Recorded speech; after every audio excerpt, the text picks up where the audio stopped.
पूरे देश को याद कराना चाहता हूं कि 1937 में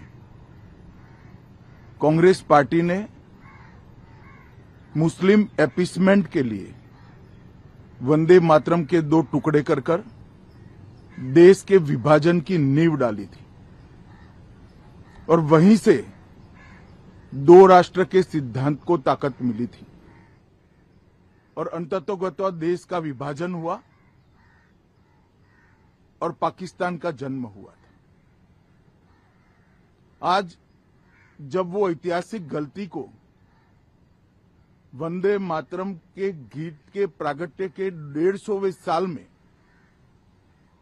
नरेंद्र मोदी सरकार ने सुधार कर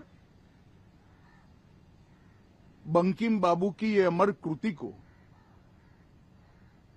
पूरा गीत गाकर राष्ट्रीय एकात्मता को फिर से एक बार सुदृढ़ करने का प्रयास किया है और सभी सरकारी फंक्शंस में इसको पूर्ण रूपेण गाने का जो निर्णय किया है वो निर्णय को कानूनी जामा भी पहनाया है। इसकी अवहेलना करने का कांग्रेस ने कल निर्णय किया है। कांग्रेस का ये निर्णय केवल और केवल इनकी घोर तुष्टीकरण की नीति की पुष्टि करता है। वोट बैंक के तुष्टीकरण के लिए उन्होंने स्वर्गीय बंकिम बाबू के इस अमर कृति का न केवल अपमान किया है, वो लाखों शहीदों का भी अपमान किया है जो वंदे मातरम का नारा लगाते लगाते देश की आजादी के लिए फांसी पर चढ़ गए, जिन्होंने कई साल जेल में काटे। आज कांग्रेस पार्टी 1937 का अपनी पार्टी का रिजोल्यूशन मान रही है और पार्लियामेंट के एक्ट को नकार रही है। मुझे तो बड़ा आश्चर्य है, श्री राहुल गांधी की नेतृत्व में कांग्रेस पार्टी फिर एक बार इस देश में तुष्टीकरण की राजनीति को पुरजोश तरीके से आगे बढ़ा रही है। मैं देश की जनता को अपील करना चाहता हूं कि एक बार इस देश ने गलती करी थी वंदे मातरम के 2 टुकड़े होने देने की और एक गलती के गंभीर परिणाम हमने भुगते हैं।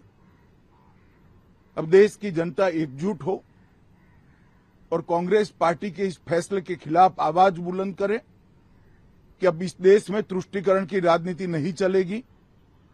ये आजाद देश है। आजादी के 80 साल के बाद 1937 में जो फैसला कांग्रेस ने किया था, जिसको नरेंद्र मोदी जी ने सुधारा है, उसके सामने का कोई विरोध इस देश की जनता नहीं सहन करेगी। भारतीय जनता पार्टी कांग्रेस पार्टी के इस फैसले की कड़ी निंदा करती है और हम इसका जनता के बीच में और विधायी सदनों में भी पुरजोश विरोध करेंगे।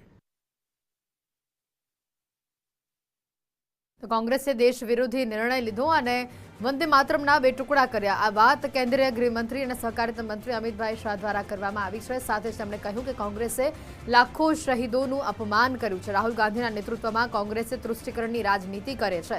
હવે આ દેશમાં તૃષ્ટીકરણની રાજનીતિ નહીં ચાલે। જનતાએ જાગવાની જરૂર છે અને આ લોકોને કોંગ્રેસે સમજવાની જરૂર છે, તેમના ઈરાદાને સમજવાની જરૂર છે તેવી વાત અમિત શાહ દ્વારા કરવામાં આવી।